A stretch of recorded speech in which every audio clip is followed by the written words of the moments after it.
Good morning, everyone. Thank you for joining us. I'm Richard Clothier, Marketing Manager at Phoenix Datacom. Today, we're here with our partners from Xena Networks to discuss the impacts contemporary working practices can have on the performance of your next generation firewall. We're excited to have Xena Networks Senior Engineer, How Are You, who works hard to find ways to identify the mismatch between what we all expect to get from our firewalls and the actual performance we receive. And just as importantly, he's going to cover what can be done to find an acceptable balance of firewall performance versus risk. And it is a balance, because what looks like acceptable for one company could be the polar opposite of acceptable for someone else. Just to quickly run through our agenda today, we're going to cover the main types of business activity that will affect firewall performance. We'll talk about how you can see in advance how your firewall will cope with these challenges, and then we'll have a Q&A at the end. And please do send me your questions via the private chat facility on here. I'll then bring these out at the end. So to provide a bit of context as to why we're all here today, Xena Networks designs and manufactures solutions to find the performance envelope of network and security devices. And please forgive me for using cars as an analogy here. But right now, if you're looking to buy a new car, one of the things you might consider as part of your research is to watch car reviews from any number of motoring journalists on YouTube. And these can range from a quick spin around the block to a highly detailed view of what the car is like to live with on a daily basis. But something neither will fail to cover is a focus on miles per gallon figures. And it's here that there appears to be a recurring theme. A car manufacturer will claim a certain number, say 60 miles to the gallon, in what will be called real-world or combined motoring conditions. The motoring journalist will point out that they're returning about 43 miles to the gallon, and refer to this as pretty reasonable. It's as though a large difference between the claimed performance and the actual performance is not only expected, but it's also acceptable. Now, if you bought a firewall as a convenient and cost-effective way of consolidating multiple security tasks to one box, like intrusion prevention, SSL decryption, and antivirus, would you be happy with a shortfall of 30% between what the firewall datasheet says and what you're actually getting? And exactly how would you find out before you committed to buying the firewall? And how would you plan for changes like an entire department or even the whole workforce switching to work from home?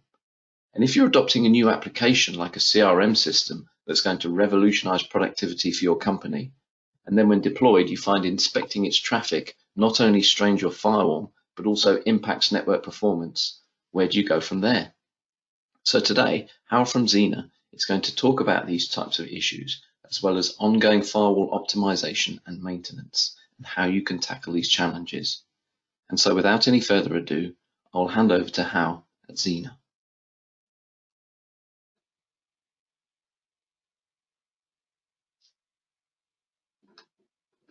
Thank you, Richard.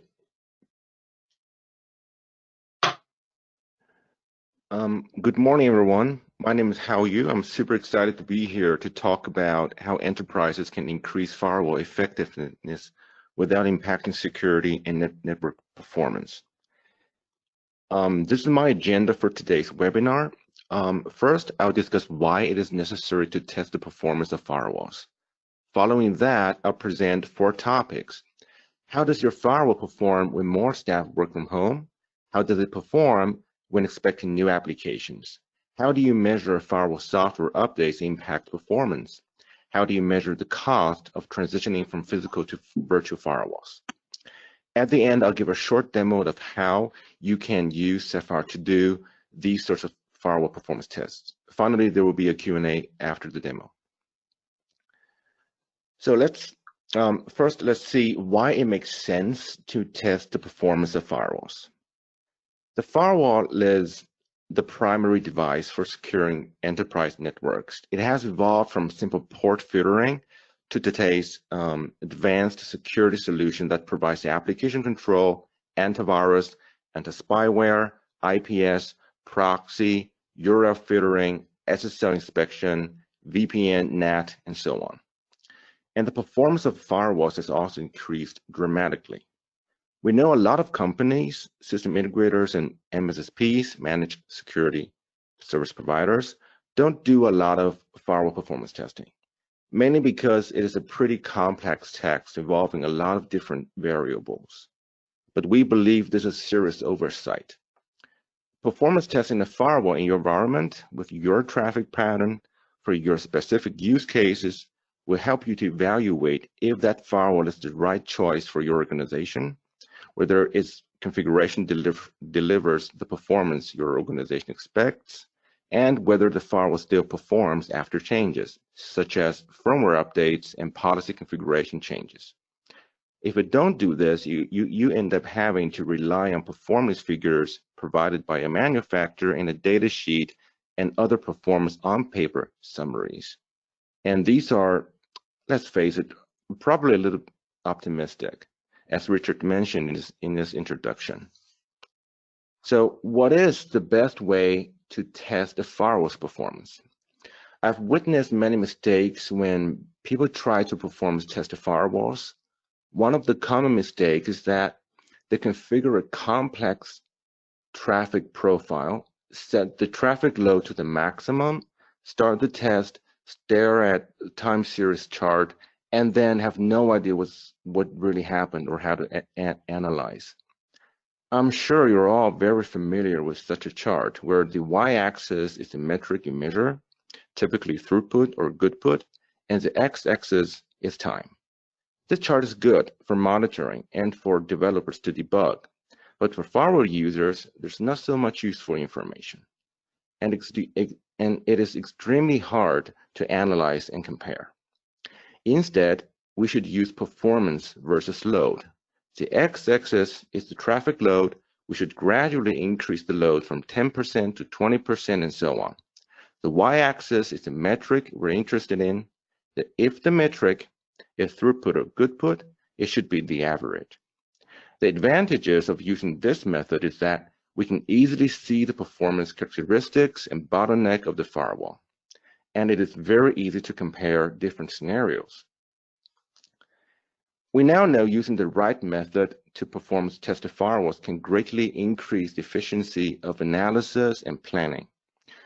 With that in mind, let's see how to make sure your firewall is able to support a situation like the one we have at the moment, where a lot more staff are working from home. Working from home requires client-to-site VPN or remote access VPN to access corporate internal resources. Basically, it connects individuals' hosts, such as computers and phones, to the corporate network through the public internet, as if they were physically connected, by means of encryption and decryption. There are two VPN technologies to make client-to-site VPN possible, which are IPsec and SSL. SSL VPN has many advantages over IPsec. Any device can connect. It can offer clientless access, and since SSL VPN operates on the same port as HTTPS 443, there's no need for special consideration over networks because 443 is typically opened by all networks. On the contrary, IPsec operates on 50 and 51, and not all network firewalls have those ports open. On the external side, the traffic between an VPN client or browser and the firewall is encrypted, which is also called an SSL tunnel. The tunnel is terminated at the firewall, and the traffic is decrypted and forwarded to the internal side. Firewall vendors have integrated SSL VPN into their firewall products to provide their customers with client-to-site VPN services, leveraging SSL techniques. Here are some vendor examples of VPN solutions that integrate SSL VPN. In this graph, we can see that a lot of organizations force all traffic from a VPN client, whether it is corporate bound or just searching Google or accessing Office 365, for example, to go through the VPN server on the firewall and then out of the internet from the firewall itself. This is done to prevent data loss and to enforce the corporate security policy. While this maximizes security, the bandwidth requirement is huge, and if the VPN gets disconnected, the client will have to reestablish the connection to those cloud services, which is why when your computer connects or disconnects the VPN, some of the applications will also have to reconnect or might get dropped. VPN split tunneling is used to overcome this by ensuring only the traffic that is destined for the corporate network goes through the encrypted tunnel.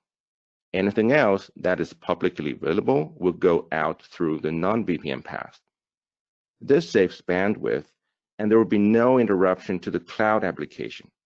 However, it increases the risk, such as accidental disclosure of data. And since only some of the traffic is inspected by the firewall, the employee's computer will no longer be 100% protected. SSL decryption is the fundamental part of clientless VPNs, so its performance has a great impact on your VPN performance. There are two SSL decryption scenarios. The first one is called Outbound SSL Decryption. It is also known as SSL Forward Proxy or Deep SSL Inspection. It is a typical scenario for enterprise users where internet server keys such as Google or Microsoft are unavailable to them. The firewall impersonates the recipient of the SSL session requested by the local clients, so it can decrypt and inspect the content to find threats and block them. The firewall then re-encrypts the contents and sends it to the real recipient, which is the internet server. The firewall is in fact acting as a man in the middle, and the local client receives the certificate issued by the firewall.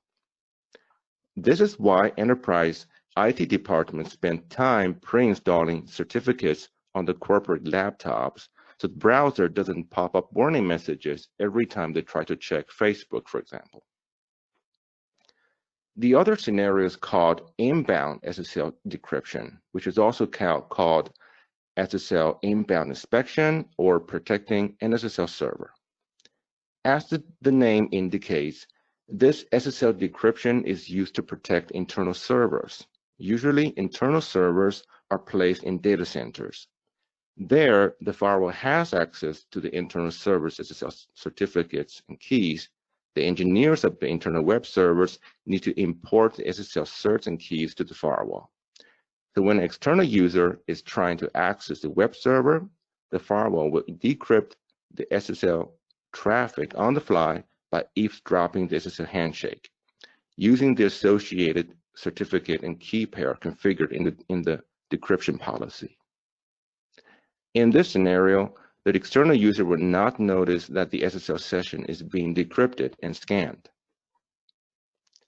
Testing the SSL performance of a firewall is very relevant right now due to the COVID-19 pandemic, as an unprecedented number of employees are working from home. Clientless SSL VPNs are among the cheapest security solutions for remote access, so a lot of IT managers are keeping their finger crossed that the firewall they're using can handle the extra traffic, both from a security point of view, but also from an aspect of employee productivity.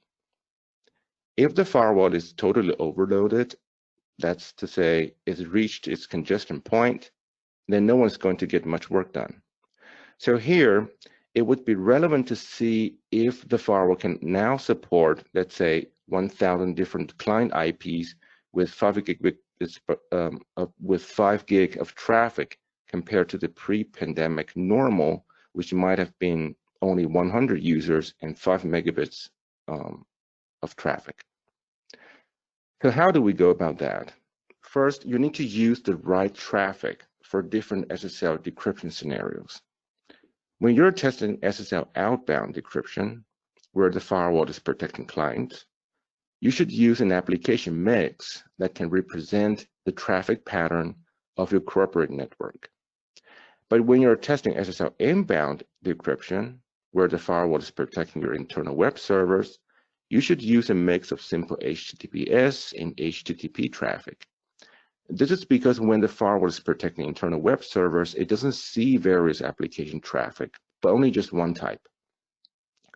Second, when you're testing, you should gradually increase the traffic load, which includes the number of simulated clients, the number of sessions, and the allocated bandwidth. For instance, for the first iteration, use 10% of the traffic load, which means 100 different IPs with 500 megabits per second of traffic. Run the test for 90 seconds, measure the average throughput. Then increase the traffic load to 20%, which corresponds to 200 different IPs with 1 gigabit of traffic.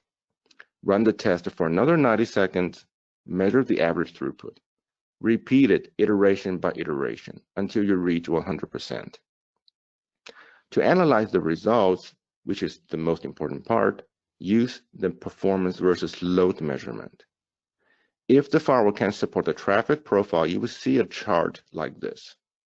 The measured throughput is able to keep up with the load you feed the network, but often you will see this with your firewall, A. You will see that the measured throughput stops increasing at a certain point, and it will plateau. This means the firewall is congested and saturated. It can no longer deliver more traffic load. This is also known as the congestion point. Then, if you can run the same test on another firewall, the one called B on the chart, you might get this result where the congestion point appears earlier when the load is only 40%.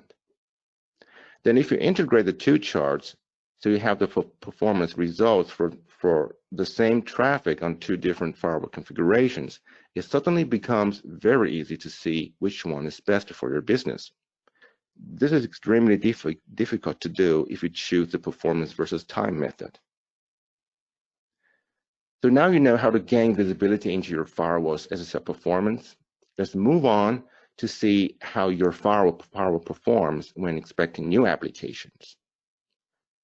When you configure your firewall to inspect new applications, you will create more policy rules and probably enable new features.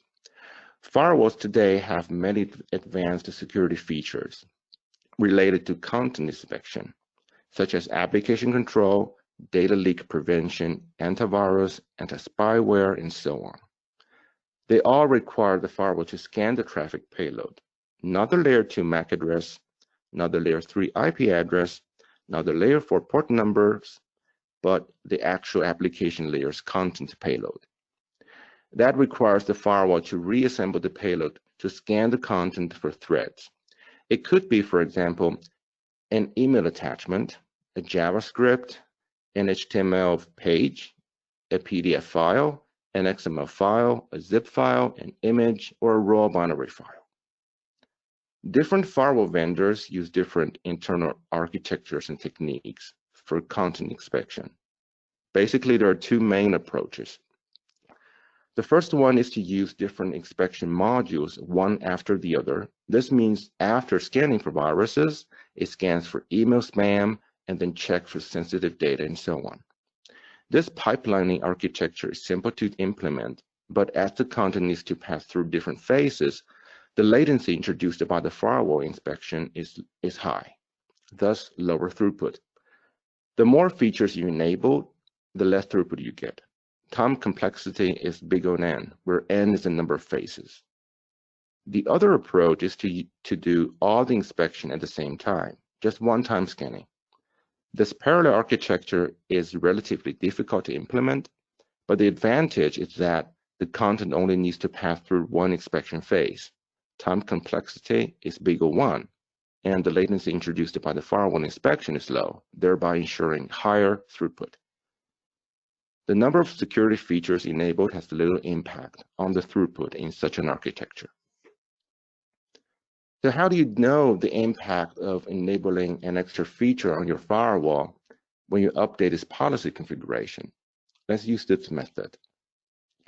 First, pick a traffic profile and don't switch to another one during the entire analysis process, because you want to make sure the only variable is the firewall policy configuration. Otherwise, how do you know what is impacting the performance?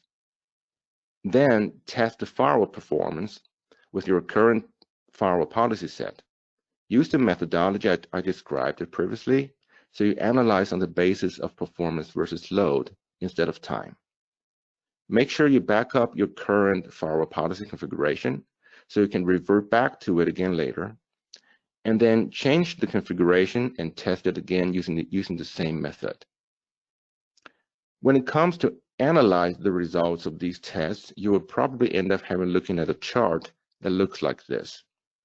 You will be able to compare firewall A and B, where configuration 1 shows the congestion point of the firewalls when no inspection was activated, compared to configuration 2 when, say, only antivirus was activated, and configuration 3 when perhaps antivirus plus app control were activated. If firewall A uses a parallel architecture, you will see that the throughput of the firewall is immune to the amount of inspection features enabled. For another firewall, in this case B, for example, may generate a different picture, showing that the throughput decreases as you enable more features because it uses a tandem architecture. You might not change the firewall's security policy configuration that often, but firewall vendors are constantly adding new threat signatures to protect your network and regularly fixing bugs. So updating the firmware is critical and needs to be done often. Firewall firmware update is a periodic task typically performed by the in-house IT department or security team, or it can be outsourced to MSSPs or system integrators to do. It is, of course, best practice to test the firewall after these changes are made to ensure everything is still running correctly. New firmware release contains new threat signatures, bug fixes, and maybe a feature or two. All of these changes can potentially impact the firewall's performance, but you will never know if you don't test it. Firewall firmware upgrade testing is usually done in two phases. First, testing in a lab network. This gives the greatest flexibility in a highly controllable test environment. To be of any real use, you need to replicate the production network as close as possible, including the network topology and traffic that would travel through the firewall. In this phase, you can run a long test to test the stability of the new firmware and push the firewall to its limit by adding more traffic load than your network normally sees to check some what-if scenarios, like what if the number of users suddenly increase tenfold? This process can vary from business to business depending on how you work. After the lab testing, you would need to do the production testing. Again, this may differ from company to company, but it's common to use the firewall high availability HA in the production network due to the critical importance of firewalls. A best practice when testing with firewall HA cluster is to test one by one. It's recommended to upgrade the primary firewall first and then upgrade the secondary firewall. You should again use the test methodology described previously and make sure the only changing factor in your analysis is the firmware version. Ideally, the result you will see is this: your firewall's bottleneck performance stays the same or improves after your firewall has been upgraded with new firmware. But you may also see this. If so, it would be worth showing your performance analysis report to the firewall vendor or your system integrator to get some answers.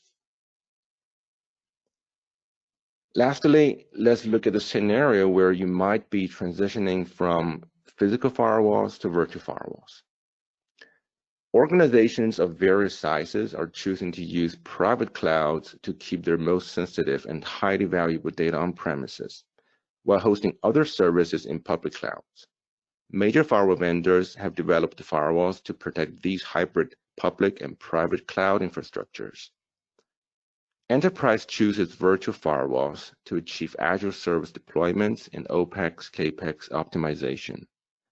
But we should all be aware of that virtualization is not the answer to everything. Here I'm listing the advantages of physical firewalls and virtual firewalls. Physical firewalls have dedicated hardware and modules. For example, physical firewalls have dedicated cards to offload SSL decryption, dedicated switch, backplane fabric, and so on. That's why they can deliver high performance. and everything is inside a highly controlled environment. It's simple to deploy, plug in the power, install the license, insert the network cables, and that's it. Virtual firewalls are essentially just software installed on general purpose servers. They're easy to deploy. You can move a virtual firewall from one data center to another by simply copying the software to another server. You can also scale the deployment. For instance, deploy 50 virtual firewalls in a relatively short period. And virtual firewalls have lower OPEX and CAPEX. However, because virtual firewalls are deployed on general purpose servers, in other words, servers that weren't built to be a firewall, it ends up making testing more complex. Different servers have different CPU clock rates, CPU models, disk I/O, RAM, virtualization techniques, hypervisors, NIC cards, and so on. This means the virtual firewall itself might be the same because it's just software, but the hardware and the hypervisor hosting it could be very different. So from a testing perspective, you should actually look at them as two different firewalls. This is because when we're testing a black box, you see the entire box, including everything as a whole, not just the software part running on it. This has some serious implications if you want to transition from a physical firewall solution to a virtual one. Your goal may be to save money or increase deployment agility, but if you want to be sure the performance of the virtual firewall can support your users' needs to actually get some work done, then you should only use the firewall datasheet as an approximation and do your own testing. And believe me, you may be surprised by the results. Again, for one analysis, you should use the same traffic profile. The principle is that you keep everything else the same and only change one parameter that you want to investigate. You should remember to measure the threat prevention performance where you enable all the recommended features by the vendor. And I highly recommend you also measure the SSL performance because that computing intensive work will not be offloaded by a dedicated FPGA, but by the server's CPU speed and capability. Don't expect your virtual firewall to deliver more throughput than your expensive physical firewall. Switching to virtualization will not improve performance. But if you compare the total cost of ownership per secured megabits per second, you will learn a valuable basis for comparison. So how do you do that? On paper, it's easy. First, you measure the congestion point throughput of the physical and virtual firewalls.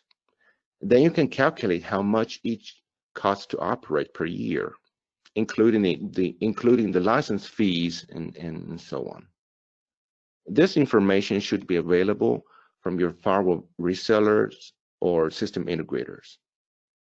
Then you can divide one by the other to find out how much you're paying for each megabits per second of secured traffic passing through each of the firewalls. Then it is a question of deciding how much you want to pay for security compared to business efficiencies.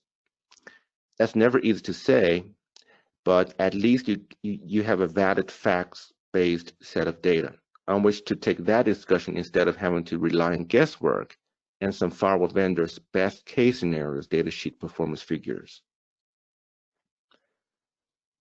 Okay, now let me give you a demo on how easily and quickly you can use Safire to performance test your firewalls.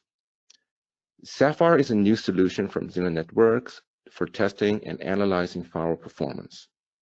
Customers use Safire to make data-driven decisions and offer valuable services like how you can boost a firewall's performance without compromising security, how any changes such as firmware updates and policy configuration changes impact firewall performance, validating the need for a new enterprise firewall, and verify whether the new firewall, physical or virtual, lives up to the performance expected by the organization. I have a next generation firewall connected to a Safire tester like this. 2 ports on Safire are connected to 2 ports on the firewall. one simulating clients and the other servers. To create a test, we simply need to do 3 steps. First, let's select a network topology that the firewall is deployed with. Let's choose Enterprise Internal Segmentation. This is where the firewall is placed inside the network and the bandwidth requirement is the highest. Then we can choose a firewall under test from this list. These are all created by me for various tests. I'll choose this one for the demo purpose. Finally, let's enter the testbed information, which includes the interface addresses of the 2 ports on the firewall.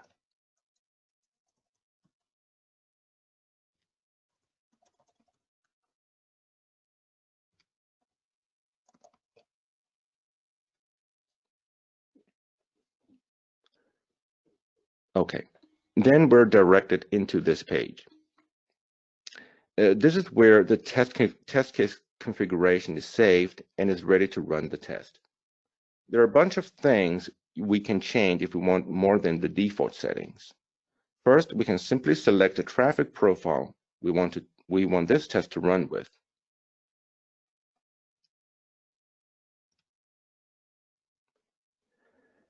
Second, we can see the test iterations that gradually increase the number of users and bandwidth allocation in this tab here. By default, Safire uses 10 iterations to increase from 10% to 100% of the selected traffic profile. But we can also generate a new iteration sequence by entering the start percentage, step percentage, and step count. Very easy to use. Last, we can also customize the duration of each test iteration in this tab. Simply click this button,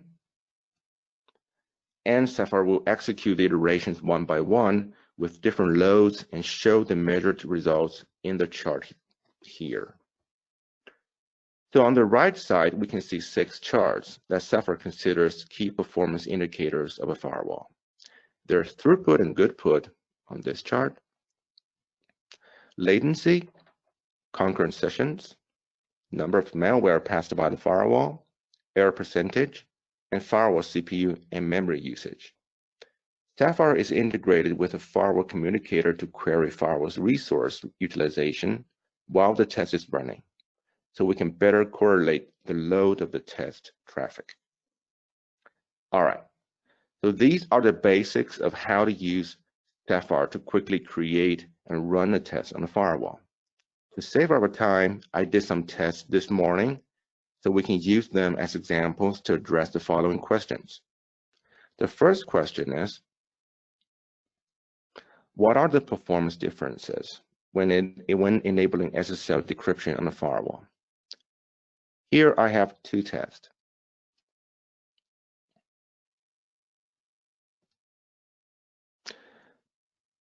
This one is done when only threat prevention is enabled on the virtual firewall.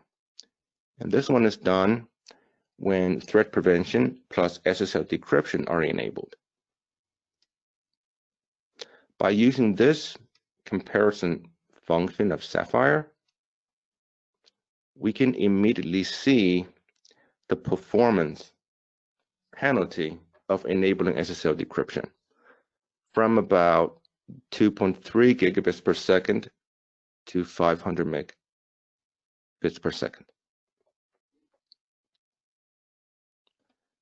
The second question is, when transitioning from a physical firewall to a virtual one, what are the performance differences?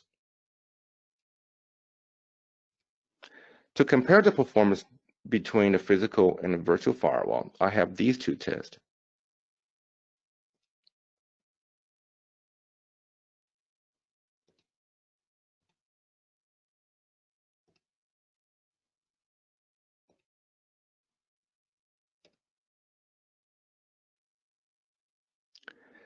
Here, you can clearly see the performance difference between a powerful physical firewall on the right, which is about 7 gigabits per second of traffic of throughput, and the virtual firewall running on top of a hypervisor on the left side, which is about 3.4 gig. And the last question is, how do we see whether our firewall is able to support more staff working from home? To show you, I have this.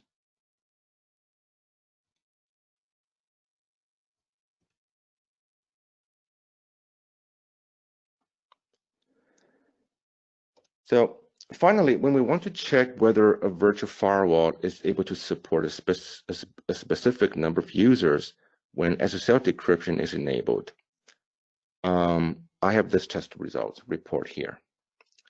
Let's look at the report. And again, by using the performance versus load method, let me look for it.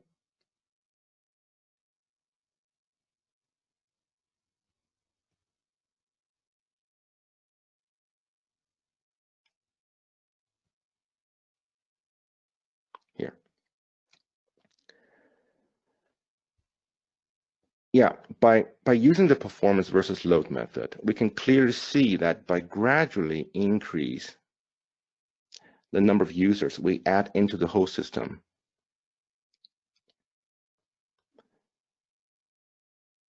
and at this point, the firewall can no longer deliver more throughput, no matter how many users we add into the whole system. The measured throughput here from the firewall is not increasing anymore, and throughput per user starts to decrease at this point. So if you have, let's say, 1,000 employees, then this chart shows you with the traffic profile you're using, your firewall can only support up to about 700 of them error-free, delivering about 1.3 gigabits per second of traffic throughput.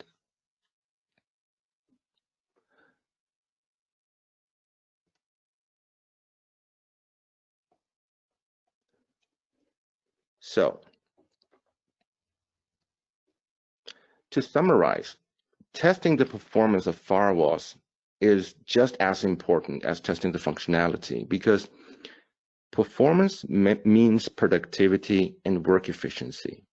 As firewall users, not firewall makers, the only way to truly gain performance visibility and discover your firewall's performance characteristics is to systematically test it. Measurements versus time does have values, but a much better approach is to use measurement versus load method, because it will clearly show you what your firewall is able to achieve.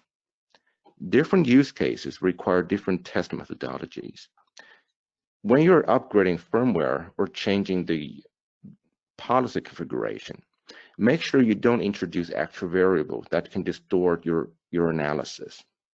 When you're trying to find out how your firewall performs when more staff work from home, remember to gradually increase the traffic load, including the number of users, the number of sessions, and the allocated bandwidth. Finally, when you're transitioning from a physical firewall solution to a virtual one, make sure you take the time to look under the hood of the virtual firewall. Don't solely rely on data sheets or PowerPoint. Use a tester and your own traffic profile to review the true capability of the virtual firewall. Thank you.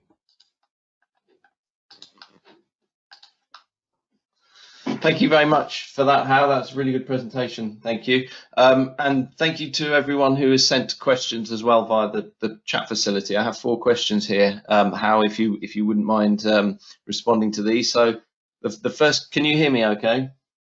Yes. Okay, good. The first question is, when testing the performance of firewalls, should I test all its ports at the same time? Not necessarily. It's because unlike switches, the capacity of a firewall is not the sum of all its ports. A firewall may have, let's say, 6 times 10 gig ports and some 1 gig ports. but its performance when security features are enabled may be only 5 gigabits per second. In this case, testing 2 times 10 gig ports will be more than enough. Okay, all right, thank you. Another one is, what should I do to test firewalls while they are in production mode? Well, if the firewall is in service in the production network, you need to be extra careful because firewalls are inline devices, and if they're messed up, so is your network. One principle is that don't try to overload your firewall and don't think about clearing its session table. It's better to create a separate policy rule for the testing purpose to keep the test traffic away from the live network traffic. Okay, thank you. And another question is, what is the measurement malware passed by firewall? What is it used for? Oh, Safire not only generates application traffic such as Facebook, YouTube, or Microsoft, but also sends some simple malware to the firewall together with the application traffic. 2 types of malware, SSL encrypted and non-encrypted, but both are using the ICAR virus. This is to exercise the anti-malware engine of the firewall to keep it busy while running the performance test. If the firewall has configured correctly, it should be able to block all the malware. Yeah. Okay, thank you. And there's one last question, and this is about Safire. It's how does Safire measure the average throughput? Oh, that's a very good question. Since we're testing throughput, not CPS connections per second, Safire slowly ramp up the sessions. So when the ramp up phase is done, the test will enter into a sustained phase where no extra sessions are added into the system anymore. During this phase, and this phase is default to 30 seconds, but is user customizable. After the sustained phase, the tester will slowly terminate the sessions during a ramp down phase. The average throughput is calculated by the number of bytes received in both directions during the sustained phase, divided by the sustained duration. And the unit is megabits per second. Yeah. Okay, thank you. Those are all the questions that I've received. Thank you. So I think we'll probably call it a day there. Thank you. So Hal, again, thank you very much for a great presentation and demo. Thank you, Richard. I found that very informative. And just for all our guests on here, thank you very much for joining us today. If you are based in the UK, I will send you a copy of the sample test report that Hal showed earlier. And following that, your Phoenix Datacom account manager will follow up to you very soon. If you're based outside of the UK, also thank you for joining us. And somebody from either Xena or a local Xena partner will be in touch with you very soon. Okay, thank you very much, everyone. Goodbye.